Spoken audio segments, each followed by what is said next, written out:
everybody. Welcome to the Cozy Rainbow Podcast. My name is Tammy, but my students know me as Miss Haddad. Hi, everyone. My name is Roberta. I used to teach kids in South Korea. Yeah, it's really exciting today. We have our guest star, Miss Roberta, here. Today on the Cozy Rainbow Podcast, we are talking all about crossword puzzles. So I asked my friend Roberta here what she was obsessed with when she was 10 years old, and she said brain teasers, crossword puzzles. Do you want to tell us a little more about that? I was a really weird kid. I'd be considered weird today. Probably a bit nerdish because I wanted anything that had to do with books, but I didn't wear glasses, so maybe that's the physical imagery we had of nerds. But I remember we used to visit my cousins, my brother and I grew up with my brother. We'd visit our cousins. My brother would play with our cousins, the hide and seek, everything that you can think of. I never wanted my parents to buy me a doll. I used to say, this thing doesn't even speak. What am I going to do with it? It was boring to me. So whenever we visited my cousins, while my brother played with them, I would be sitting in a corner. There was no internet at the time. It was the 80s. I'd be sitting in a corner looking through old magazines my aunt used to save on her. There was a box at the corner. And I would just pick up. I didn't care much about the stories, but at the back, I know I would find crossword puzzles. I would find the connect the dots, the snake ladder thing, everything that was a fun game that challenged me intellectually as a kid. I used to just be obsessed with those things. And sometimes when we went home and my parents said, let's go, I would just say, can I take some of this? I'm not done. Thank you for sharing that. Yeah. Okay, so we are going to get started today with a little mini 3-question trivia quiz. So since Miss Roberta here said that she was obsessed with crossword puzzles, we're going to test her knowledge. Here's your first question. I'm ready. It's a true or false. True or false, crosswords were once illegal. Illegal? Yeah. I want to say true. All right. Question number 2 is another true or false. True or false, scientists have proven that crossword puzzles are good for mental health. Yes, that's true. You know that for a fact? I believe so. I believe so. Okay. And our last question, it's multiple choice. Mm-hmm. Crossword puzzles were invented around the same time that A, World War I began, B, World War II began, C, Egypt became a civilization, or D, Mesopotamia became a civilization. I'm not sure about this one, but let me go with World War II began. All right, option that's a great guess. Great guess. Okay, so let's get into it. I'm going to tell you a bunch of fun facts about crossword puzzles right after this quick break from our sponsors.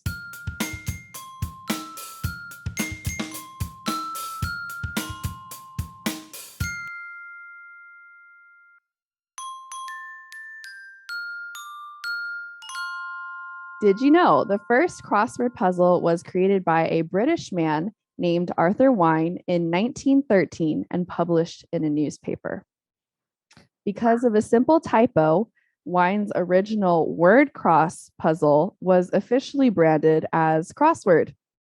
So that gives you a little hint so far about when crossword puzzles were invented. We got the year 1913. Okay. We have a quote here from Stephen Sondheim saying, "The nice thing about doing a crossword is that you know there's always a solution."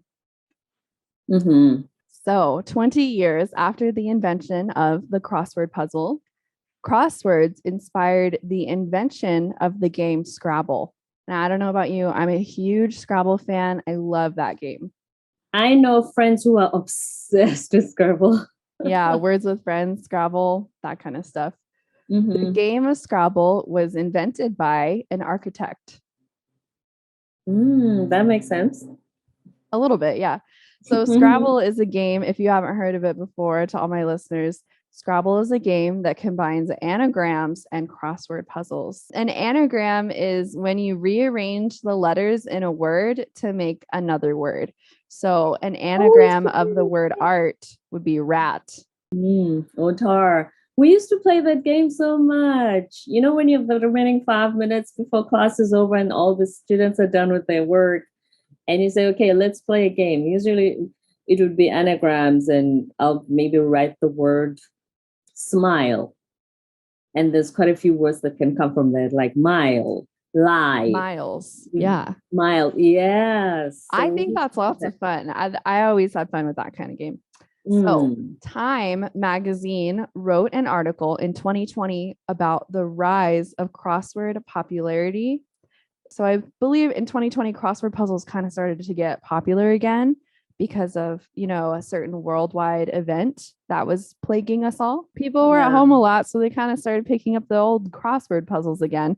So, Time magazine wrote this article in 2020 talking about how crosswords became very popular during the era of World War I, which lasted from 1914 until 1918. The first crossword puzzle was invented in 1913, and World War I began in 1914. The first book of crossword puzzles was published 10 years after World War I began. In Paris, crossword puzzles were illegal during World War II to try and prevent secret codes being shared within the puzzles. Crossword puzzles are also good for preventing dementia and Alzheimer's disease. Did you know that? That's really good. I wonder why that information is not spread out more. Well, it's because Alzheimer's disease, it's still being researched a lot. And so for anybody who might not know, Alzheimer's disease typically happens as humans get older. It's kind of something that happens in your brain. It's a protein buildup of a toxic protein called beta amyloid. And, I'm not a biologist, but I did research this just a little bit. So this buildup of this toxic protein is responsible for causing Alzheimer's disease, which is when you tend to forget things a little bit more than normal. So the scientists have found that solving crossword puzzles is not only good for your mental health, but it can also help prevent that buildup of the toxic protein beta amyloid. That's really good. Wow. The word cruciverbalist is a word for people who like solving crossword puzzles. So that must be me. Yeah, that would be you. Cruciverbalist. I've never heard that before. Thank you, Tammy. The New York Times wrote a piece about the winner of the American Crossword Puzzle Tournament in 2010, who completed 20 crosswords a day. So in 3 years, this person completed 20,000 crossword puzzles. Wow. I am nowhere near that. Wow. That is amazing. Okay, so here's my last fun fact for you. At one point in time, the world's largest crossword puzzle was for sale, and you can still buy it on the internet at 7 by 7 feet with 91,000 squares and 28,000 clues. The massive puzzle cost about $30. And it's actually kind of cool because if you look up a picture of it, when you look at it from afar, it looks like a little decorative print. It's huge. To actually come up with 28,000 of those, that is beyond amazing. Yes, very cool. Wow. All right. So now let's go back to those 3 trivia questions from the beginning. So I hope this time you can answer them with some confidence. So back to our first question. True or false? Crosswords were once illegal. True. True. And do you remember where? Is it Paris? Yes, they were illegal in Paris because they were afraid that they were going to write clues about the war. Yes, about World War II. Yes. So question number 2, true or false? Scientists have proved that crossword puzzles are good for mental health. Yes, that is true. Yes, that is true. And we learned about one other disease that crossword puzzles can help with. Dementia and Alzheimer's. Dementia and Alzheimer's. Excellent job. And our last question, crossword puzzles were invented around the same time that A, World War I began, B, World War II began, C, Egypt became a civilization, or D, Mesopotamia became a civilization. World War I? Yes, it was World War One. So crosswords were invented during World War One, and then during World War Two, that's when they became illegal in There you go. Paris. Mhm. All right. So the last thing we are going to talk about with Miss Roberta here is some of our creative challenge submissions that we've gotten from our listeners. So I asked Miss Roberta to take a look at some of the submissions and just tell some of our students what an awesome job they did. Amazing, amazing, amazing. So the design is Squishmallow submissions. The first one comes from Sophia Cruz. She designed a Capella the baby platypus. Did I say that right? Yeah, the baby platypus. Platypus. I think this is so creative. First of all, if you look at its face at the bottom here, you have these, they look like little fingers, the pinkish ones. Yeah. For each one has about 3 little fingers, and this one. I think that's really, really creative. It looks really beautiful, and it looks like if you had it as a toy, it would be really fun to play with. So Yeah. she says when Capella is not inside a lab, you can always find in the library and loves reading, coding, engineering, science, and playing the violin. So maybe that's why she has so many fingers. She does so many cool things. Yeah. So that one I really liked. And then the second one is by Slovak, Shroom the Strawberry Mushroom Frog. First of all, I gotta say, those mushrooms really look beautiful. I remember there were plants that I've seen where they grow different color mushrooms, and one of them is that red and white, the red and white range, and it's really, really beautiful. So the frog, the mushroom frog, that was very creative the way it designed the frog, and then it has a mushroom in the middle of the head. I think that's really Yes. A cool. little mush hat. Oh, it's called a mush hat. I like that. And then, so Shroom the frog, he loves strawberries and he owns a strawberry garden. I think I'm going to make him my friend and visit him because I love strawberries. So, when it's strawberry season, he picks out fresh strawberries in the morning and plays in the meadows with his friends. He's only 6 and has much more fun ahead of him. I think for the strawberries, I want to make Shroom my friend because I really love strawberries. So when it's strawberry season, I'm going to have to get his phone number and call him. Yeah. So that is a really, really cool. I love the creativity of, first of all, the Shroom hat. And it looks like on the left hand side, first that's Shroom the frog, and then on the right hand side at the bottom, you could almost see him eating the strawberry. It's really, really yummy. I that's why I say I gotta make him my new best friend. So just for the strawberries, I really love this, and I love mushrooms too. And then Ramekta by Gauri Ramesh. That looks like someone who's very tech savvy, which I'm not. So I really admire kids who know how to use technology because this is so creative. Yes, I got to tell you something about this about Miss Gauri Ramesh who submitted this. So I don't know Gauri in real life. Their mom sent me this, Right. but Gauri entered every single creative contest that we had. So I think they are definitely very tech savvy because they entered some of our coding challenges and they coded a few things. But it just so happens that we're taking a look at the Squishmallow, which is also very excellent. Yeah, the world is becoming tech, and I'm really proud of children who tech savvy. Get into it, right? Yes, because that's exactly where the world is going. So they're not gonna have a problem adapting. So this Lumeta, he's really cute, and it looks like the two cones sticking out. It looks like he's wearing a headband. You know when you have those. Maybe it's the Halloween headbands, and it's such a creative way in which the headgear is drawn. I really like it. Yeah, and there's a nice gradient on this little squishmallow.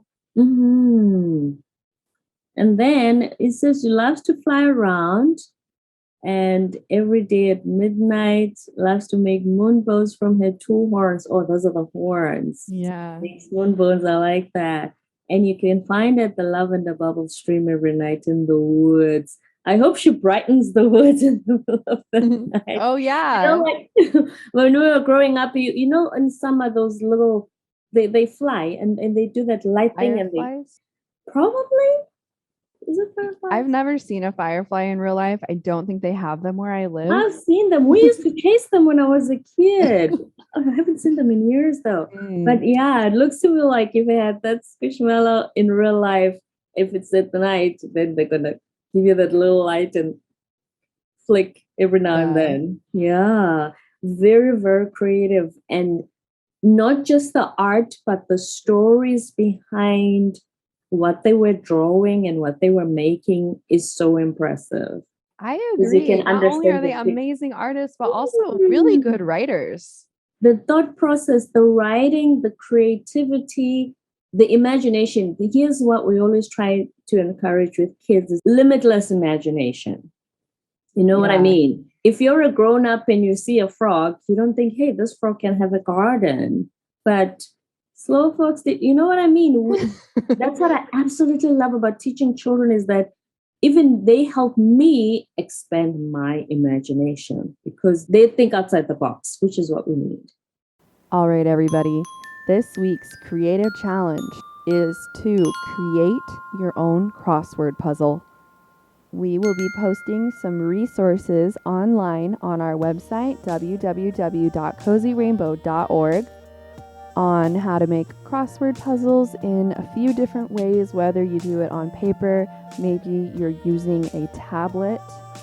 When you're making a crossword puzzle, the most important thing to consider is how many words you're going to use.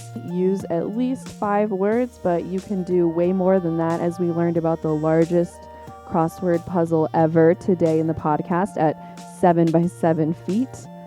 You'll need to think of a theme for your crossword puzzle, or maybe there's no theme and it's just a totally random crossword puzzle.